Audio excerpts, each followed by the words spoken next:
oleh Allah kepada kita semua. Amin ya rabbal alamin.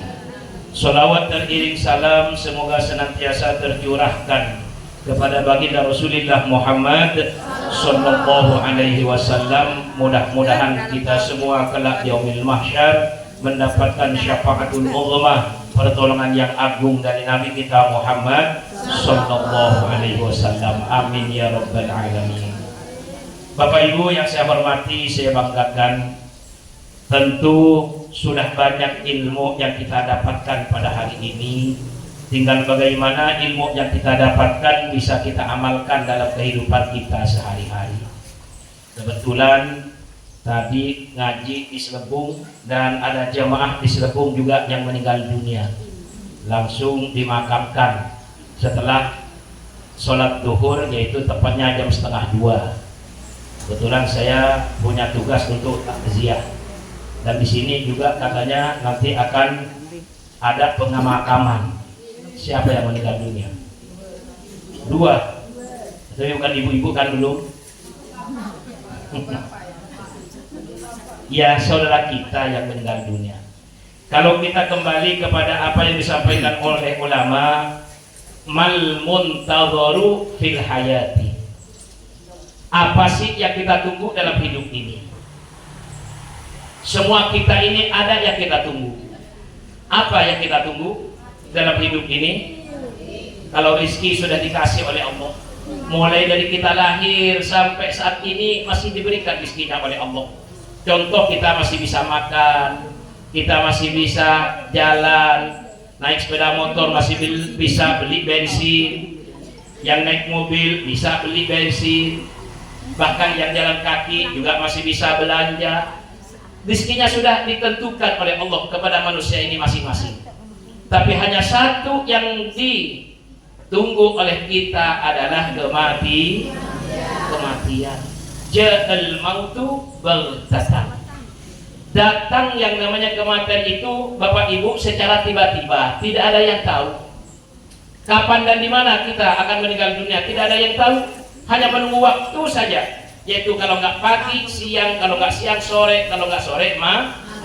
Begitu seterusnya. Wa tilkal ayyamu nudawiluha bainan nas. Allah putarkan hari demi hari, waktu demi waktu itu kepada manusia dengan begitu cepatnya. Artinya apa? Yang kita tunggu hanya satu, adalah kematian.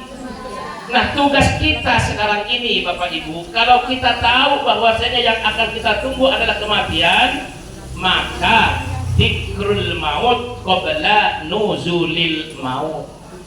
Ingat akan kematian sebelum mati itu datang merebut nyawa kita semua. Maaf, Ampuraya, suka ingat mati enggak, Pak? Oh, suka ingat mati enggak? Yang muda-muda suka ingat mati enggak? Kalau yang lingsir mah udah pastinya, oh yang mas sadar, sapun lingsir, mati sebentar lagi. Yang sering disampaikan oleh para tuan guru, wa umrina kisun fi kulli yaumi wa dambi zaidun kaifah timali. Umur kita ini semakin bertambah, semakin tua, semakin banyak, semakin tua. Baru kali ini saya dapat pujian dari tuan guru makmur, semakin banyak saya. Apanya yang bacaan? Pakaiannya hijau, Pak Kiai. Kenapa? Manis, pakaiannya hijau. Oh, kata Pak Agus tadi, imam katanya, saya mah umur udah tua tapi pakaian saya yang masih banyak karena kuning-kuning. Secara kebetulan saya hijau-hijau, padahal nggak janjian. Dasar, yaitu besti. Kalau yang hitam-hitam udah jelek. Subhanallah. Nah, umur ini Bapak Ibu semakin bertambah, semakin tua kita. Karena itu dengan umur semakin tua ini kita sadar bahwasanya kematian semakin dekat. Tidak ada manusia ini yang langgeng hidupnya di dunia sampai nanti hari kiamat. Waktunya la yastakhiruna sa'atan wa la yastaqdimun. Tidak akan pernah mundur, tidak akan pernah maju walaupun satu detik, pasti on time, tepat pada waktu yang telah ditentukan oleh Allah Subhanahu wa Ta'ala. Makanya kita ingat, Kalau kita ingat dengan kematian Bapak Ibu, cenderung kita ini akan memperbanyak ibadah kepada Allah sebagai sangu, sebagai bekal. Kenapa? Yauma la yanfa'u malun wala banun illa man atallaha biqalbin salim. Ketika Allah pisahkan antara ruh dan jasad kita, badan kita sudah terbujur kaku, mandi sekarang, mandi sendiri, nanti kalau mati dimandiin apa mandi sendiri? Mandi sendiri apa dimandiin? Pastinya dimandiin, kita sudah tidak berdaya, namanya juga sudah keluar roh dari jasad kita.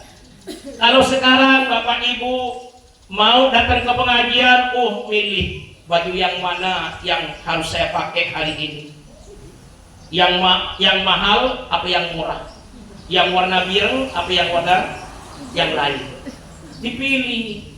Kenapa? Karena masih mampu dan bisa untuk memakai pakaian sendiri semaunya hati kita. Tapi kalau sudah meninggal dunia, bisa milih nggak pakaiannya? Seragam, iya kan? Hanya warna putih. Ada yang meninggal dikasih warna biru, diarah. Iya kan? Semua seragam, laki perempuan seragam, yaitu warna putih. Dan warna putihnya pun maaf, hanya sekedar yang dibawa pakaian tersebut hanya harga 150.000 cap kuda terbang. Iya kan? Ada yang kaya kain kafannya harga 100 juta. Ada deh? Nggak bakalan, sayang. Kenapa? Kain kafan nanti masuk ke liang lahat, tentunya maaf akan kotor dan dimakan dengan usia di dalam kubur, dimakan oleh rayap. Jadi tidak ada harga yang mahal ketika sudah meninggal dunia, yang dipakai hanya kain kafan, hanya sekedar harga 150.000.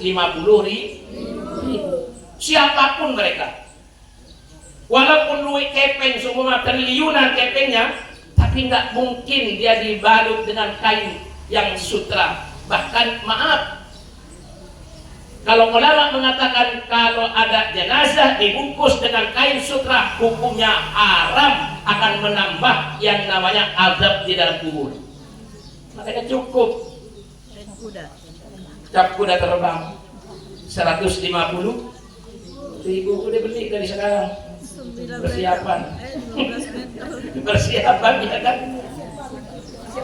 Kalau Imam Al-Ghazali Bapak Ibu dalam kitab Ihya Ulumuddin itu dikatakan Imam Al-Ghazali ini dari mulai hidup sudah beli kain kafan dan diukur oleh beliau ini ke badannya, diukur, nah dilipat taruh di lemari, besok dilihat diambil, oh ini kain kafan, ini masa depan saya, kemudian ditaruh lagi di dalam lemari, besoknya dilihat lagi, ini masa depan saya, ini pakaian saya yang sebenarnya.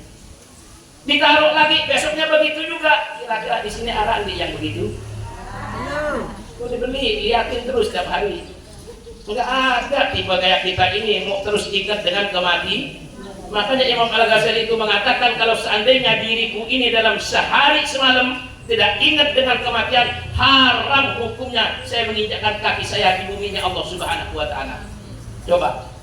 Tapi kalau kita kira-kira kadang seminggu ingat dengan kematian enggak? Kalau bilang jelo mah alhamdulillah, ya. Kalau bilang jelo, cuma kadang kita ini seminggu kadang lupa enggak dengan kematian. Kadang sebulan baru ingat, baru kalau ada yang meninggal dunia tetangga kita, baru kita ingat, oh yang nanti mati seperti mereka. Makanya ini satu-satunya yang ditunggu dalam hidup ini adalah kematian. Kalau kita tahu yang ditunggu oleh kita semua adalah kematian, mari kita perbanyak bekal untuk nanti ketika kita meninggal dunia. Sangu kita perbanyak Bapak Ibu, bukan kepeng yang dibawa, bukan harta benda yang dibawa, bukan anak-anak keturunan kita yang kita banggakan yang kita bawa. Yang kita bawa adalah qalbin salim, hati yang selamat, yaitu dengan amal soleh yang dikerjakan selama hidup kita, termasuk kita sering datang ke pengajian. Dibeli pahalanya Ibu, Iya. Selain kita ini dapat pahala yang berlipat, ini sekarang kita lagi dikepung ini oleh malaikat. Malaikatnya karena kita nggak ngelihat. Malaikat ini penuh sekarang ngepung kita ini. Yang dari sana dikepung, yang dari sini dikepung, dari sini dikepung. Dilihat satu persatu. Siapa sih yang ngaji? Oh, di situ ada namanya Bu Agus. Ah, di situ ada yang namanya Ina Imam. Di situ juga ada yang namanya Nurlia. Iya kan? Dilihat oleh malaikat itu satu persatu, dan malaikat itu tidak diem. Malaikat itu selain mengepung kepada kita, mintakan ampun kepada Allah. Ya Allah, jeluk niki Ina Imam, Ina Agus, ibu-ibu, bapak-bapak, Ina Ama, semuanya hadir di pengajian. Ampuni dosa-dosa mereka ya Allah. Maka diampuni oleh Allah Subhanahu. Luar biasa Bapak Ibu. Inilah bekal kita ketika kita nanti meninggal dunia. Yang lain mah zinatul hayatid dunya matruk. Semua hiasan dunia yang kita miliki saat ini akan ditinggalkan.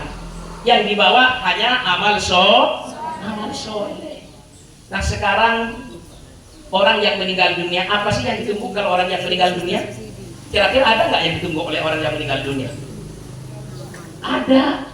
Kalau kita yang hidup, yang ditunggu hanya satu, adalah kematian. Tapi bagi orang yang meninggal dunia, yang berada di alam kubur, yang berada di alam barzakh, yang ditunggu arak teluh. Yang ditunggu. Orang yang meninggal dunia nih, nggak percaya, coba deh mati. Kalau nggak percaya, ibu percaya mau enggak pasti mati ibu, pasti mati bapak. Nah kalau orang sudah berada terkubur di dalam kubur, berada di alam barzakh, yang disebut al-qabru masiratul ula lil akhirah, merupakan perjalanan pertama, gerbangnya untuk menuju ke alam akhirat. Ada 3 yang ditunggu. Apa yang pertama? Yang pertama yang ditunggu oleh orang yang meninggal dunia adalah datangnya hari kiamat. Tuh. Mereka yang berada di dalam barzakh itu saling berbisik antara ruh yang satunya dengan yang lainnya. Padahal mereka ini sedang berkumpul di alam barzakh, tidak misah-misah seperti sekarang ini. Disatukan oleh Allah di satu tempat yang disebut dengan alam ruh, alam barzakh. Mereka ini mengatakan kapan datangnya hari kiamat, kapan datangnya hari kiamat. Terutama adalah yang berada di dalam kubur, yang mendapatkan azab kubur, yang mendapatkan siksa kubur. Dia kepingin cepat datangnya hari kiamat.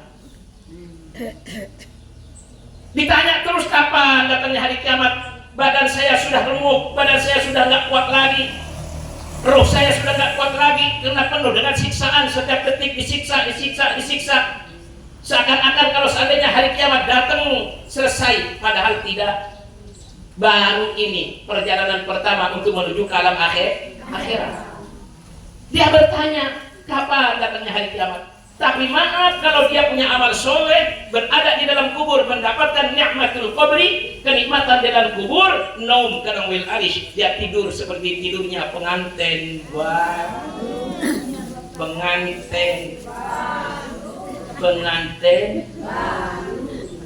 Mau ya.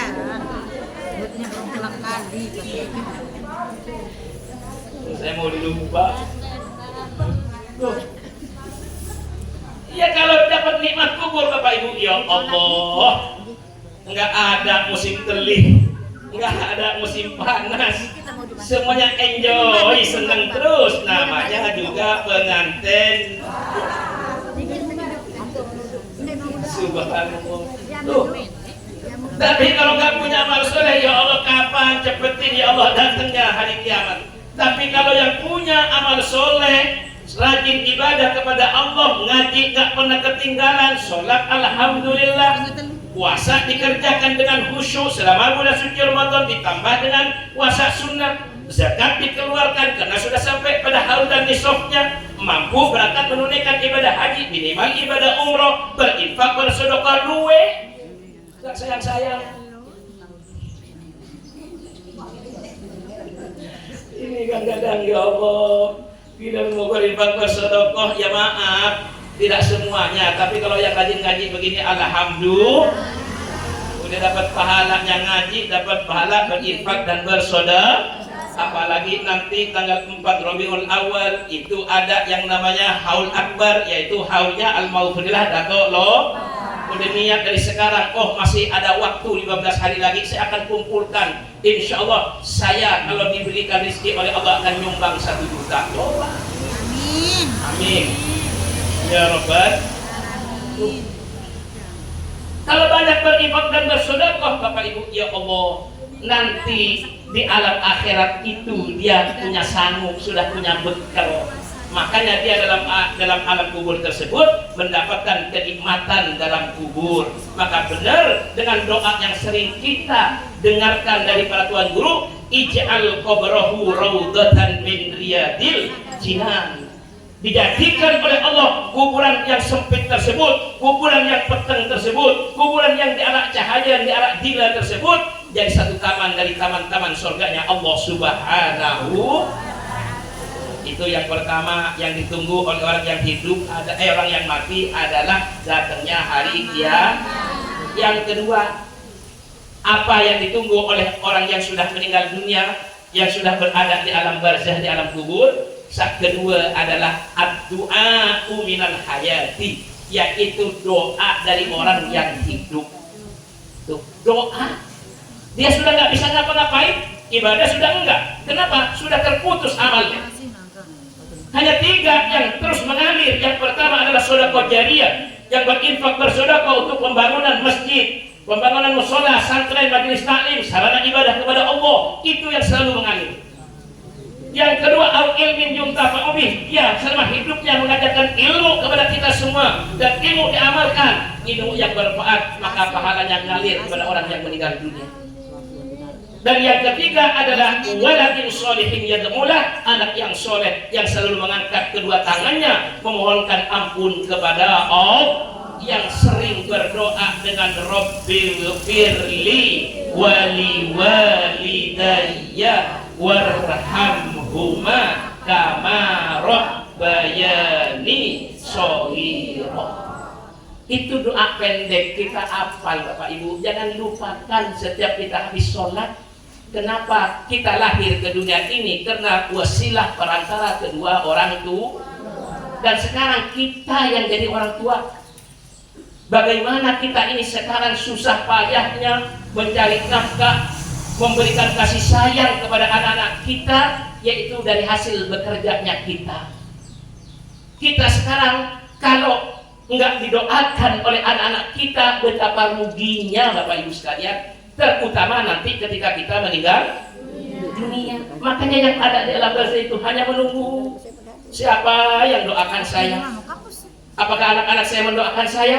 Apakah keluarga saya mendoakan saya? Apakah saudara-saudara saya mendoakan saya? Nah, di situ yang ditunggu hanya doa dari yang hidup.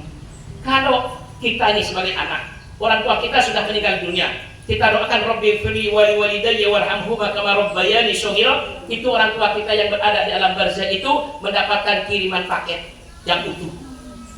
Coba maaf, ibu punya anak, katakanlah kerja entah di Peraya atau di Lombok atau sampai ke luar negeri, ke Malaysia, kemana, ke Saudi. Kemudian ibu dikirimin HP yang paling bagus, Apple, harga 15 juta. Senang nggak kira-kira? Ya nggak dikirimin yang namanya HP barang, tapi dikirimin kepeng. Nggak banyak dikirimin kepeng, 25 juta. Senang nggak? Senang. Begitu juga dengan orang tua kita.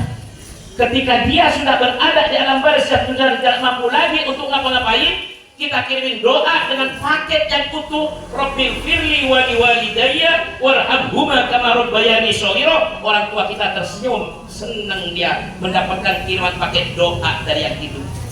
Tapi kalau nggak ngirimkan doa, dia menunggu dan menunggu, akhirnya seperti antri sembako.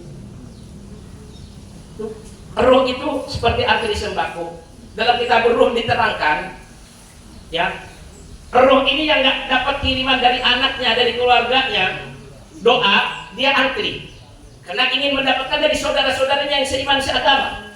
Seperti antri sembako. Kalau seumpama di desa Kelepuh ini, Bapak Kepala Desa dan Kadus sudah mengumumkan besok hari Senin BLT akan turun, silahkan ambil antri di kantor desa. Jam 8 sudah dimulai. Kira-kira berangkat dari rumah jam berapa?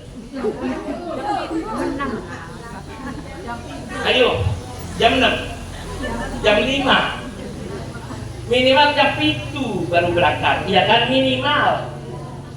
Tapi rata-rata jam 6 sudah jalan. Kadang maaf, di nyampah, bawa kue doang ke kantor desa, nyampahnya di kantor, dan tidak peduli mau panas, mau desak-desakan, bodoh amat, yang penting dapat BLT 600.000, iya kan? Ya seperti itu.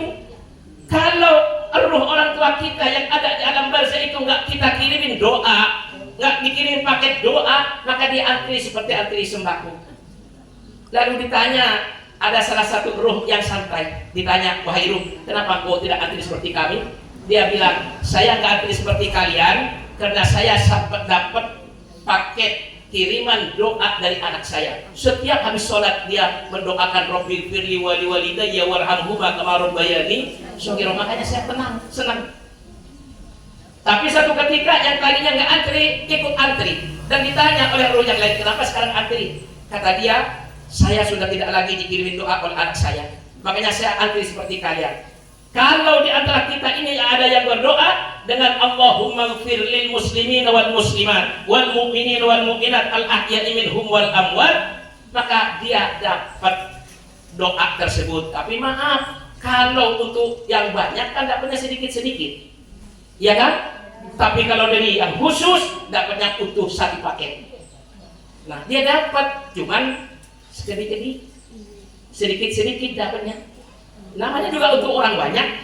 Lil muslimina wal muslimat wal mu'minina wal mu'minat. Makanya tuh kalau baca Ratibul Haddad Tuan Guru Makmur Soleh termasuk Ustaz Ahmad Tiang selalu minta kepada Allah, Astaghfirullahaladzim lil mu'minin wal mu'minat, Astaghfirullahaladzim lil mu'minin wal mu'minat. Biar enggak dikirimin doa oleh anaknya, dia dapat tapi sedikit-sedikit, secomot-secomot. Itu. Nah, ini yang kedua. Dan yang ketiga yang ditunggu oleh orang yang meninggal dunia adalah laporan dari malaikat. Ini malaikat nih Pak Bu datang kepada orang tua kita yang ada di alam barzah. Sekarang ini nih, nanti ketika kita sudah selesai ngaji ini, datang. Wahai Ama, Ina, anakmu sekarang sedang ngaji di majelis taklim Datuk Lopan Center yang ada di Juruju. Anakmu sedang beribadah kepada Allah, anakmu sedang sudah baca Ratibul Haddad, anakmu sedang ngaji mendengarkan tausiah, anakmu sedang berinfak bersedekah, maka dilaporkan oleh malaikat kepada ina amat yang bersami yang ada dalam barzah tersebut. Dan orang tua kita senang. Kenapa? Karena anaknya sudah memberikan kontribusi sumbangsih yang besar untuk orang tuanya yang meninggal dunia. Tapi datang lagi malaikat, kata malaikat, ina ama, anakmu sedang berjudi, anakmu sedang jadi maling, anakmu sedang mabok. Nah, dilaporkan juga ke orang tuanya yang ada di dalam alam barzah tersebut. Dan orang tuanya sedih. Kenapa? Karena imbas dari anak yang durhaka kepada Allah dapat juga, yaitu dosanya bagi orang yang meninggal dunia. Nah, makanya ayo kita mumpung masih diberikan kesempatan hidup oleh Allah yang ditunggu oleh orang tua kita yang meninggal dunia, perbaiki dalam hidup ini dengan pertama, ayo kita banyak berdoa, berzikir kepada Allah, baca Al-Quran, berinfak bersedekah, dan juga mengerjakan amal-amal soleh. Mudah-mudahan orang-orang tua kita yang telah dipanggil oleh Allah Subhanahu wa Ta'ala, termasuk diantaranya adalah ini Sohibul Bait, Sohibul Majlis yang punya tempat ini, almarhum Bapak Haji Solihin dan almarhumah Ina Hajah Muslihati. Mudah-mudahan mendapatkan tempat yang layak di sisi Allah Subhanahu wa Ta'ala, diampuni dosanya dan diterima semua amal ibadahnya, kuburannya dijadikan oleh Allah satu taman dari taman-taman surganya Allah Subhanahu wa Ta'ala. Maaf Ibu Bapak, Sudah berinfak, beramal belum? Sudah? Nggak mau nambah lagi? Iya, kalau ada dengan ikhlas nih, mudah-mudahan kita semua sehat walafiat, panjang umur, diberikan rezeki yang halal yang banyak untuk bekal ibadah kita kepada Allah Subhanahu wa taala. Amin ya rabbal alamin. Mungkin ini saja dari saya, mudah-mudahan yang sedikit ini bermanfaat. Matur dan biasa itu nas ampura agung-agung sinampura wal afu minkum wassalamualaikum warahmatullahi wabarakatuh.